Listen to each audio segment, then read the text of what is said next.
Think of all the times that we waste, thinking of the times we'd replace. I think we need to talk, once we said. Once a listener on SoundCloud left me a message with the question if LelKem is a band or a solo effort. I instinctively answered yes, although there were many times I wasn't sure of. LelKem started out as an imagination, a dream I had of what a band should sound like. A band performing songs of disillusion, human empathy, hopes and fears. Reflections of places you have been, your childhood, your education and relationships.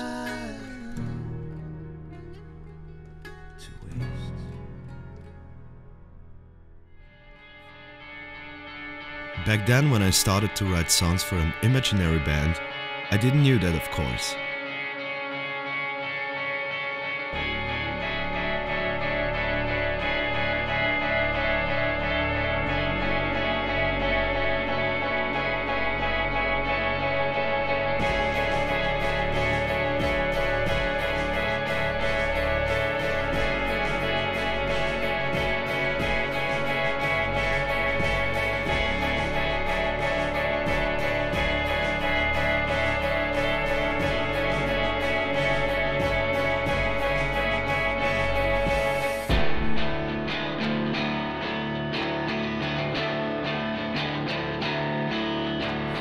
Bouncing like a heart attack, ground beneath their feet.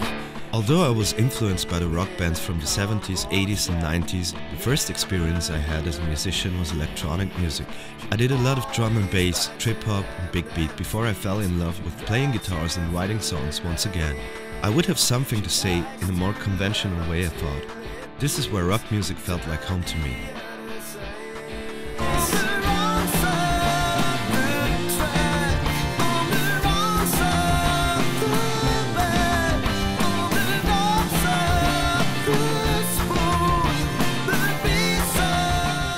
When you're living in Vienna, the city of electronic music, a city with a very small music business at all, not to mention that making rock music in times when barely nobody would care, was pretty irrational with less sight of future. But once you feel like you have to do it anyway, you don't give a shit about how people would react or some dying of music business.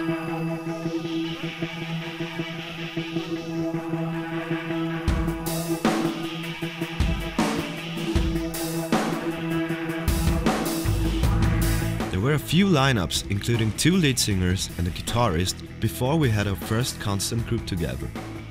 It was my brother Gabo on bass guitar, who was my first address, not only because he was the closest human being I could imagine, but also because he was an animal on his instrument.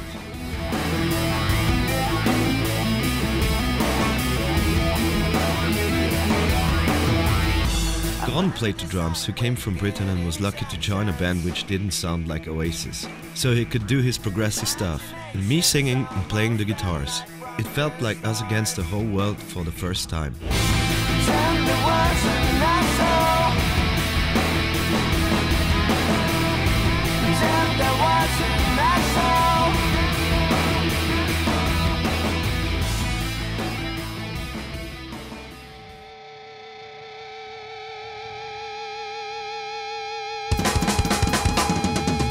We recorded our first low-budget monster, Yours, Mine and the Truth. We recorded, mixed and produced it ourselves in our basements and at our homes. I laid down the vocals in several bedrooms and kitchens. And we did this all with barely no technical education.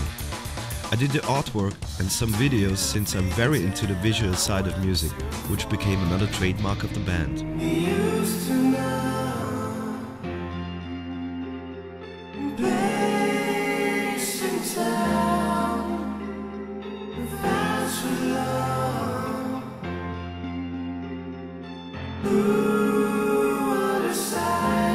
All of us had Hungarian roots. Actually, it was a joke when I came up with the Hungarian name for the band. I misunderstood some lyrics of the band Incubus. They sang Then Again, but I kind of heard LelKem instead. But we were all happy with that name. It had something special, something mysterious, and the meaning was beautiful, a real compliment.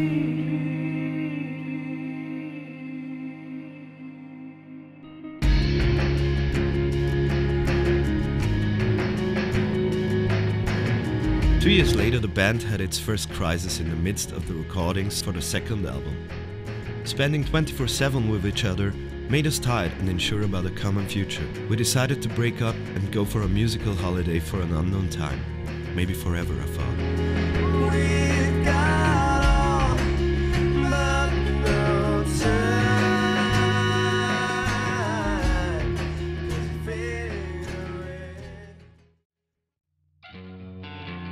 I just couldn't sit and wait since I had those very hopeful songs mainly finished. I felt like I had to do something with them. Although the other guys couldn't imagine to go on, they encouraged me to continue, so I finished the sessions alone. Told that the virus came from birds.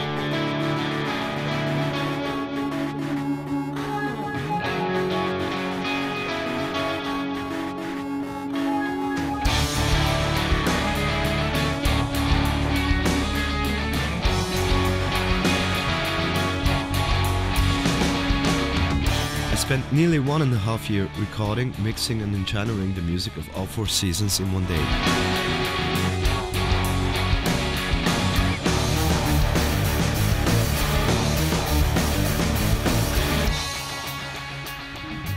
The songs were mainly inspired by those years. We were broken, frustrated, about giving up relationships, sinking into self-pity, going to places no one would go, about absent friends and insurance. I think the record became very rich on different emotions and inspiration, both musically and lyrically because of this. It still had the same rope, but the songs included a wider range of musical style than the prior record. There were more loops, different instruments like mandolin, percussion, synthesizers and counterpoint vocals.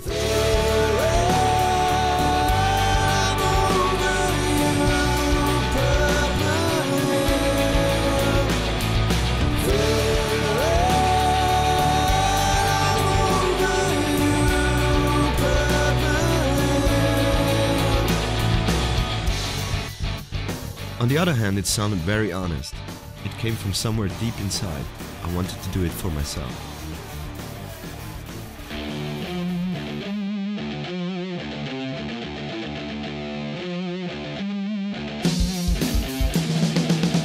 It was a Queens of the Stone Age concert when I met Manuel Szymanek, with whom I shared a long musical friendship for years. We did a lot of recordings together, and he supported us with the recording and mixing of the 2 LelKem albums. He felt very familiar, we shared a lot of commons, musically and personal. He would be my first choice if we would hire a second guitarist, and he asked a lot of times, but until that point we preferred to work as a 3-piece band.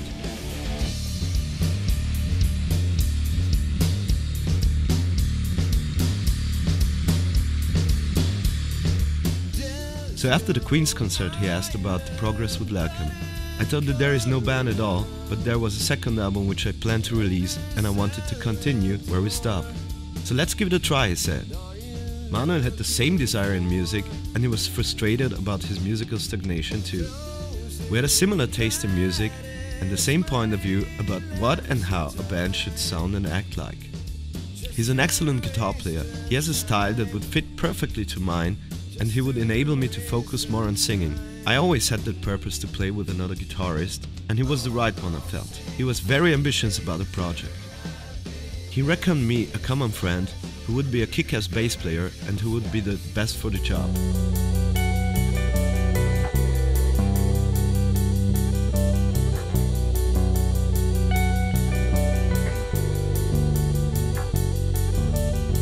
Actually, Diddy, the guy he was talking about, was standing right next to him but didn't say a single word. I saw him live before as a guitarist, but I didn't know he was a bass player at all.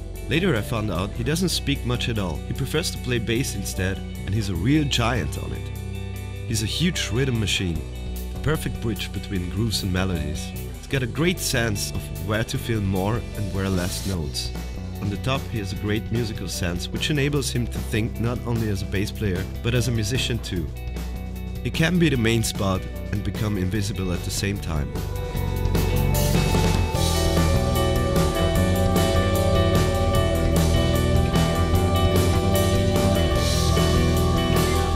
Manuel just said, "I don't need to ask, I'm sure he's in."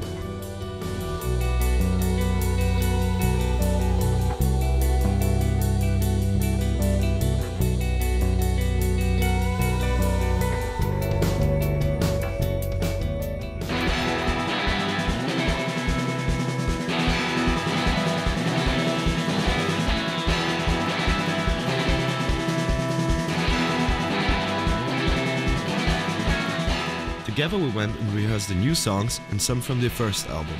Even Gordon came back for some sessions too, but finally he felt like he didn't have that inspirato for playing drums anymore.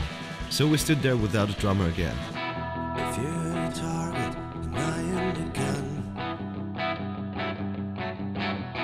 the shelter is all. Finally, a friend of mine introduced me to Max Schachner. Actually, we didn't meet personally before, but the guys and me had the ability to listen to a lot of his recordings, which sounded incredible, so we decided to give it a shot. Max brought in a new direction. He's a more musical drummer. He's loud and great, but also dynamic and song-based. Do you know any drummer who likes to play with a metronome?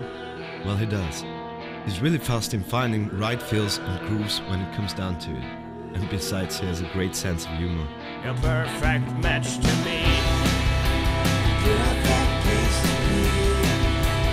Perfect symmetry. Privilege that I found perfect enemy. We only had a few times playing together before we felt we would do a perfect job together. It felt refreshing to do all the songs in real life. It surprised me that some of them even sounded better than the recordings. If you wanna help, leave me alone and help yourself.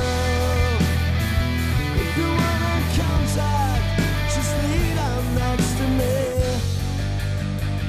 Four guys who met accidentally, more or less, figured out a common way.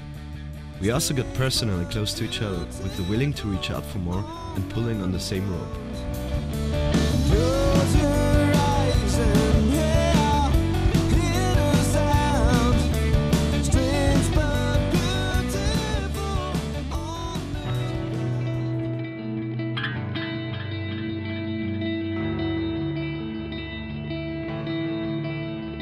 So LelKem was reinvented as a new four-piece giant. We went through all the songs, both the old and the new ones, changed some parts here and there, and continued the do-it-yourself tradition with all the self-producing, managing, booking and performing. The whole thing grew, and we put the record on a new level. Make me laugh, make me cry. It felt like I had found a musical home for a second time. If somebody would ask me the same question today like back then, I would say yes again. LelKem is a band.